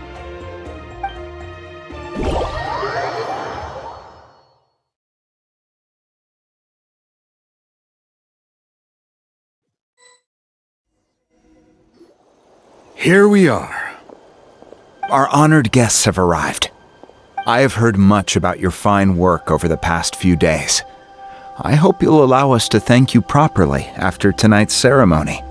Don't worry about it. Getting this huge venue ready must have been a huge task. No need to make extra work for yourselves on our account. Oh, if it means getting the Mountain King issue resolved, no cost is too great to bear. A resolution will come in due course, but every great fire starts as a tiny spark. We must take it one step at a time. No one would disagree with you if that were possible, Chief, but it's been far too long since we've seen a real step forward. Look around you. Can't you see how our numbers have dwindled since the last Turnfire night? The ceremony was arranged on short notice. Many are away from home and could not make it back in time. That may be so, but still. Good evening, Traveler and Paimon. Kinich! Not a moment too soon. Chief Wayna, Elder Trinidad, could you give us a minute? I'd like to give the Traveler a few pointers as the previous Flamebearer. Very well, but make it quick. Let me know when you're done and we will begin the ceremony. Let's step to the side. Has anyone gone over the key steps of the ceremony with you yet? Yeah, Elder Trinidad did, but, Paimon seems to have forgotten them. What a surprise! The flying ant has an ant-sized brain. If you don't want your tongue to be burned off by the sacred flame tonight, I suggest you stay quiet. See those sacred flame pillars? Once you've lit the fire, go light each one up in turn.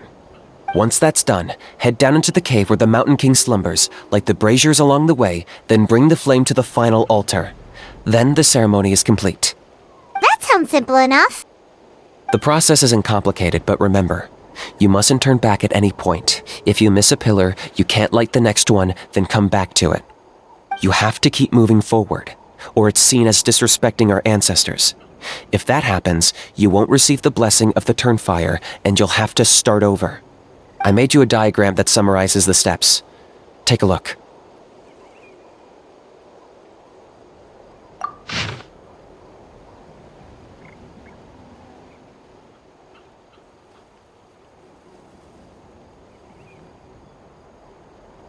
So that's our part. What about you?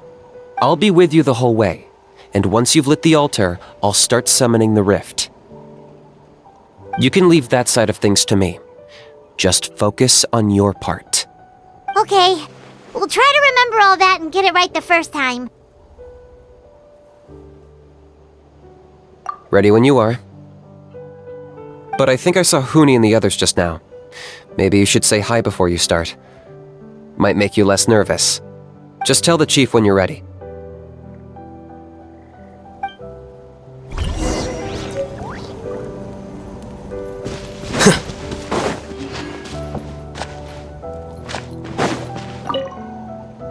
Mr. Traveler, you look so cool today! You're gonna make sure the Mountain King never threatens us again, right?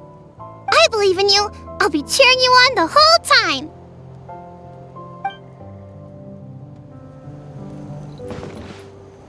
Mighty Outlanders, the time has finally come. You know what must be done. Please remember, you must cleanse as much abyssal energy as you can. This is the only way to prolong the Mountain King's slumber. I am sure you have what it takes.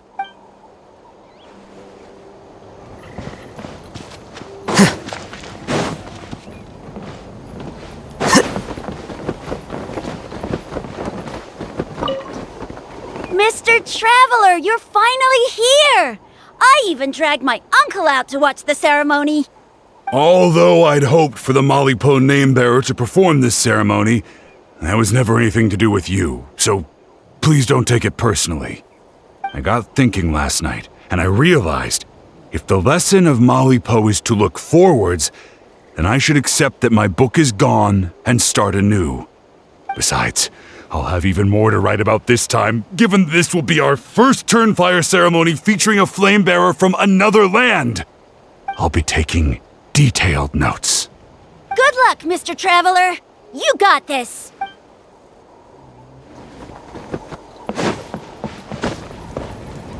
Hey! Bet you're surprised to see me. Didn't think I'd be coming, did you? I was all packed up and ready to go, but then I thought, I wonder if the ceremony will go any differently with the new flame bearer. So yeah, here I am again. I still owe you for that picture you took. So once you start, I'll be dancing to cheer you on. Don't be nervous. You'll do great.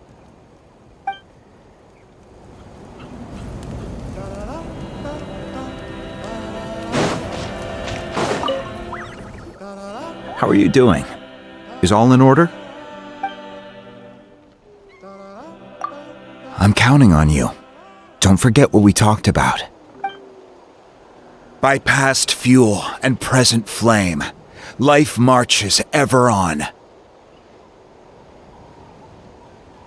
My brothers and sisters, the time has come to light the fire once again, and let the Turnfire night shine bright in Hoytzitlan.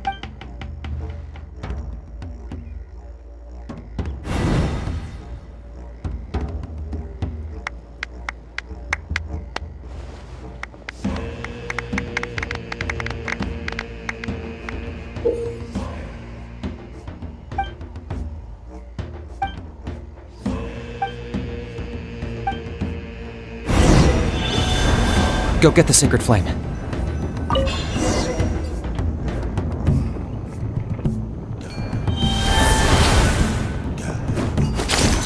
Nicely done. Off to a good start. Great stuff.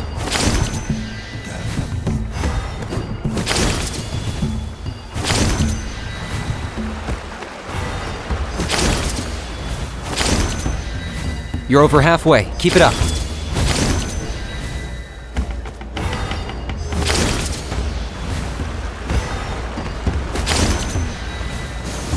impressive. Just one more to go.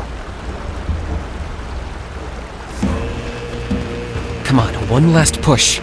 The final sacred flame pillar is up ahead.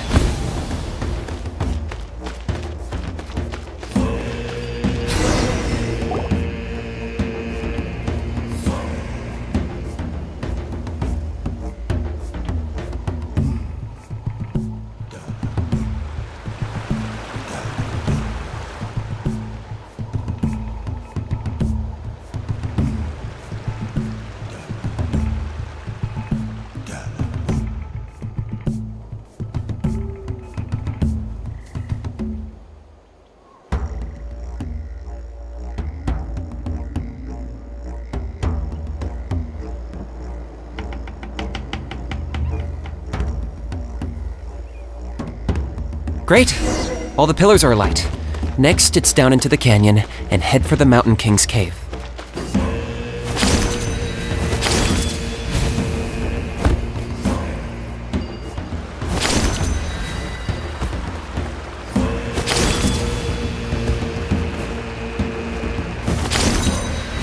Almost there.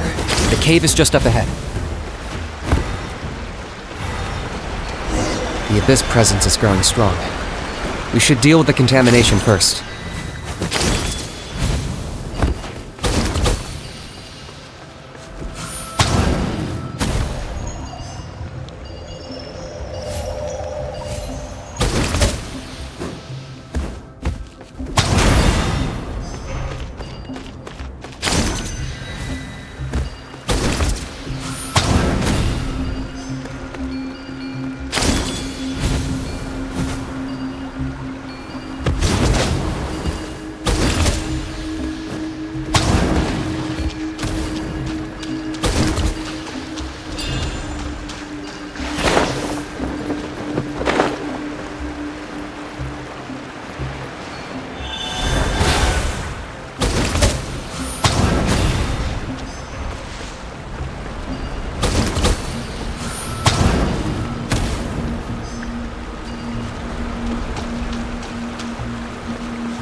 There's the altar of the sacred flame.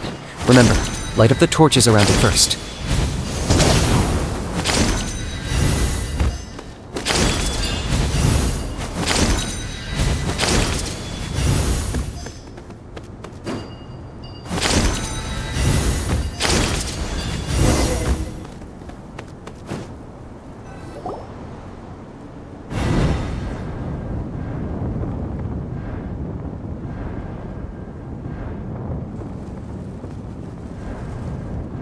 Woohoo! We've lit up the final altar!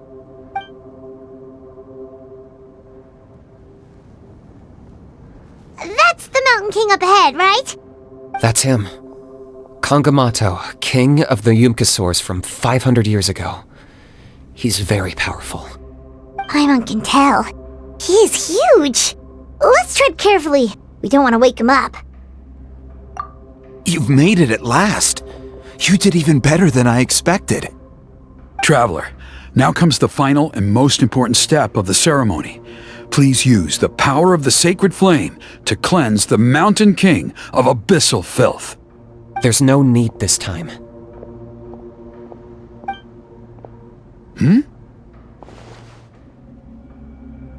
Such strong abyssal power.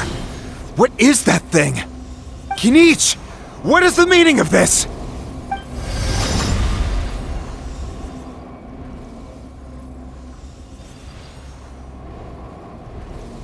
Is that a beastly rift? Chief Huayna, Elder Trinidad, this is about to get a little dangerous. You should step back. What do you think you're doing? Solving the Mountain King issue. You mean by having him torn to pieces by rift hounds? No, stop! We can't let that happen! Foolish Locust! Ugh, can't you see? We're trying to shove your Locust King into the beastly rift! But... I'm sorry, Chief Wyna and Elder Trinidad. This is the only way. Can you promise me that no harm will come to the Mountain King? I can't guarantee it, but I'm fairly confident. Traveler, this is not what we agreed on! You must cleanse the Mountain King of every last trace of abyssal contamination! Okay, I see what this is. You've been in cahoots this whole time!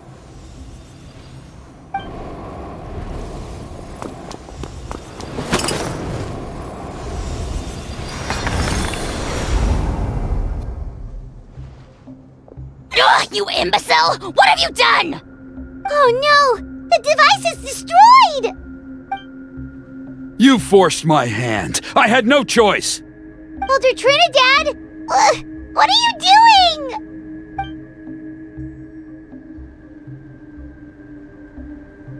No! The Mountain King is waking up! He will cause even more casualties! Everyone, out! Now!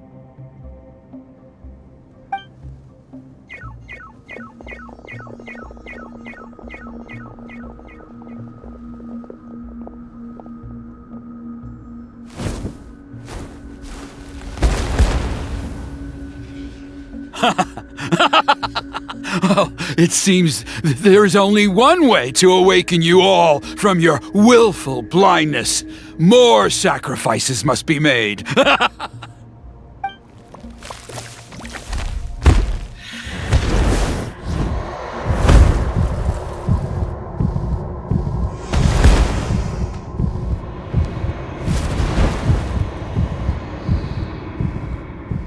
Take me, O Mountain King! Take me as your next sacrifice!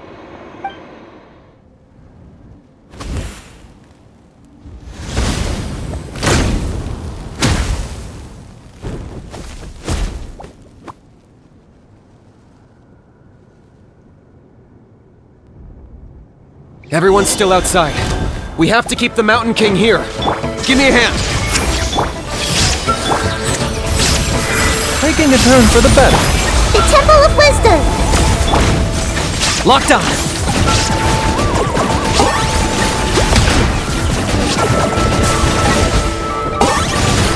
Watch out for the fruits he's spitting out. I can use those against him. Yeah, that's it. A bitter pill to swallow. Seems like an emergency. Grow! I got him cornered!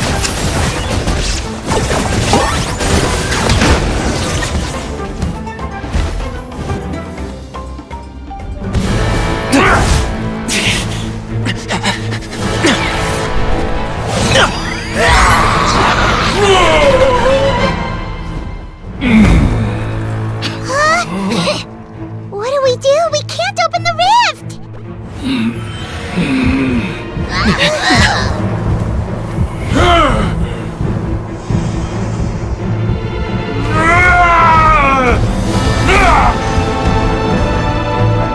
Kill me! Put an end to White's Atlan's shame!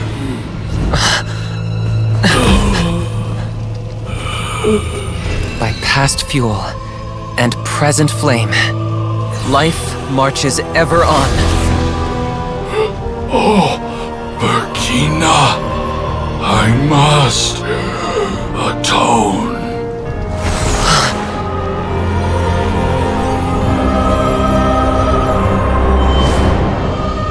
Patience.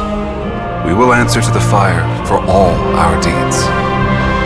Even if one day I fall behind, never look back. Keep moving forward, as we are now.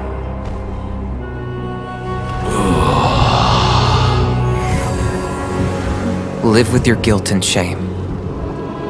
This is the price to pay.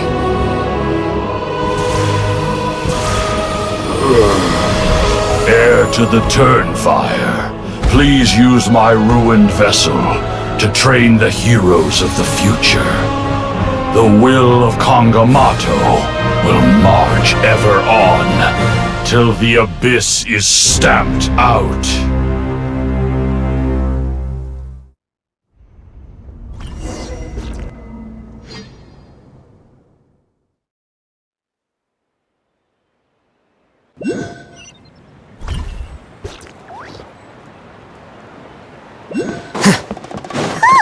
Pretty eventful day yesterday, huh? Paimon wonders how things are doing now. Let's go ask the chief! Traveler, you've come at just the right time. I have some good news for you. Trinidad's condition is stabilized. He suffered burns on much of his body, but we believe he'll survive. Guess that's the best news we could hope for. Paimon has to ask, is everyone in your tribe such a risk-taker? First Kinich, then Elder Trinidad? Is this the Scions of the Canopy's adventurous spirit in action? We're simply not afraid to charge ahead into the unknown. He's fine. Don't worry. He's gone to check on the Mountain King. Something most mysterious has happened. After the incident yesterday, a transparent shell is formed around the Mountain King's body. We don't understand the mechanism behind it, but this shell appears to insulate him against the influence of abyssal power. It is somewhat akin to a scab, in that it stops the abyssal energy within him from bleeding out, while also preventing further abyssal energy from seeping in and infecting him. We've never seen anything like it. The tribe's most senior elders believe it was caused when he was burned by the sacred flame, similar to the way burned wood becomes charcoal. I think their theory makes sense. After all, we've never thrown the Mountain King directly into the sacred flame before. Wow. So it's made a barrier against abyssal energy? That's a good thing, right? It's practically a miracle from what we've seen of it so far. It means that the Mountain King's level of abyssal energy is now stable. No longer will we need to perform an annual cleansing ceremony. Wow, that's amazing! I know what you're thinking. The young people in the tribe are already speculating that yesterday's ceremony was a Turnfire night like none other in our history. Because you and Kinich, you summoned the very flame that appears in our ancient legends. A great transparent ball of fire. And that fire is what saved the Mountain King. Whoa! So that was the real Turnfire? I may be the chief of this tribe, but I've only ever known the Turnfire as a concept in our legends. I cannot answer that question. If anyone can answer it, I suspect it would be the bearer of the Malipo name. He is in the Mountain King's cave as we speak. Ah, so Kinich then. Why don't we go see how he's doing?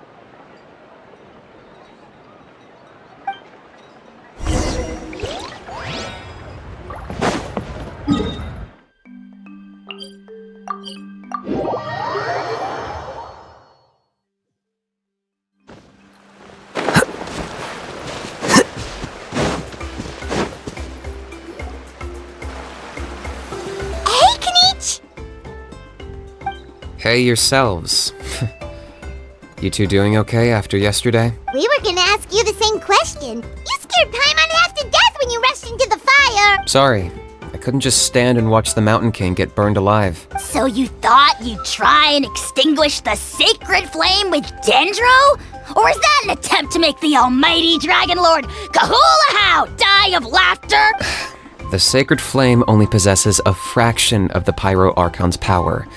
It's not as if I was fighting the Pyro Archon herself. Kinich, when you went into the flames, were you intending to, Intending to what? to, do the same thing as Burkina? Sacrifice myself? Of course not. My focus was on keeping the Mountain King alive, not on what it would cost. But now I'm curious. What made you think I was going to sacrifice myself? Well, because everyone's saying the Turnfire is what saved the king last night. And Ponche's theory was that summoning the Turnfire is a tit-for-tat exchange, right? So, Paimon thought you decided to pay for it with your life. So you've heard that rumor too. I'm afraid I can't say for sure. What happened yesterday was a first for me too. Well, even if you don't know, there's probably no one in the world who does. What I would say is, if that really was the power of the Turnfire, I'd sooner believe that the Mountain King summoned it himself. The Mountain King? Then what price did he pay? The core meaning of price is not atonement or compensation, but what you're willing to give up in order to obtain what you want. It's easy to die for your sins. Much harder to live with the guilt and keep on going. In the end, the Mountain King chose the latter option. For Burkina and for the tribe. That's the price he paid. Alright, so how is the Mountain King doing now? Health-wise, there's nothing to worry about. He'll enter a fighting stance whenever we set foot in his territory. But his attacks are gentler now and not as crazed as before. Like he said yesterday, he just intends to be a sparring partner for people to practice with. Yeah, I tried communicating with him again, but he didn't respond. We dare say that Locust King has well and truly lost its mind. The lights are on, but nobody is home. Its body remains fighting fit thanks to the perverse power of the Abyss, but time has been less kind to its soul. It was ground to a pulp long ago. But we saw him come back to his senses yesterday. That was merely one last burst of brain activity before it croaked. As you humans would say, it went out with a bang. Oh, come on! Stop being such a doomer. Paimon bets the Mountain King has finally let go of the tragedies of the past now, and is focusing on moving forward. That's why he doesn't have time to chat with us. He's too busy thinking about the future. Well, at least it means my fellow tribespeople can move forward now too. Thank you for your help, Traveler. I owe you one. Yeah, that's right. You caught Enjo for us, remember? But he ended up being completely useless. It's not a fair trade if you lost out. That's on him. It's not your fault he's useless. Besides, we're friends now. You don't know us anything. Friends? But your friendship is an even more valuable gift. I can't in good conscience accept it for free. So promise me, if you need anything in the future, you'll come to me. For you, I'll do anything.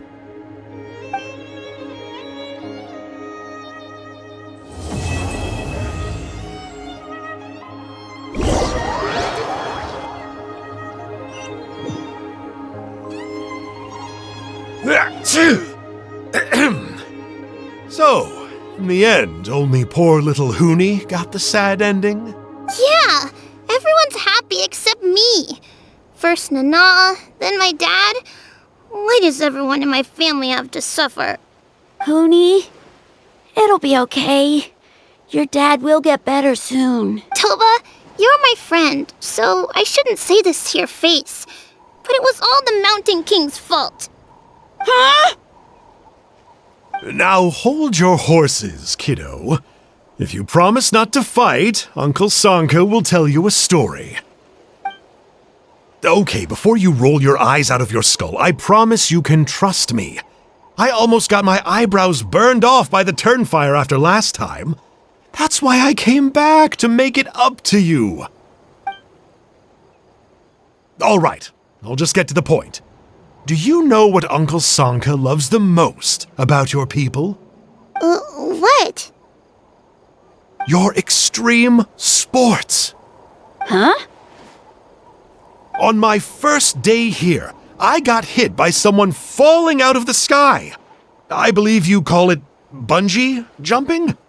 It's a dangerous sport, to be sure, but the courage it took to make the jump impressed the heck out of me. So, I introduced myself to the jumper, we made friends, and I even helped treat her wounds. Oh, such a nice friend.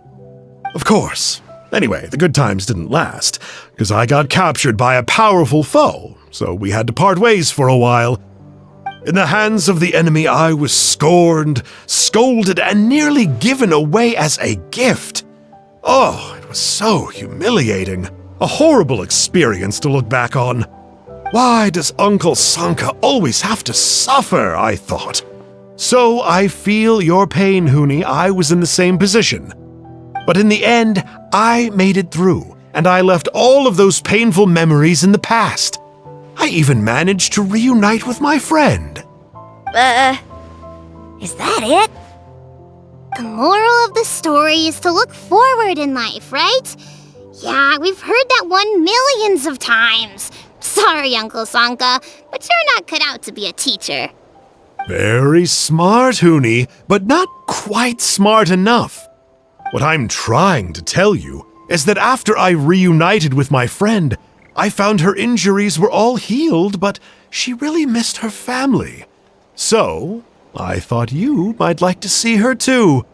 She's right behind you. Turn around and see. Another trick about not turning back? I'm not falling for that one again. Huh?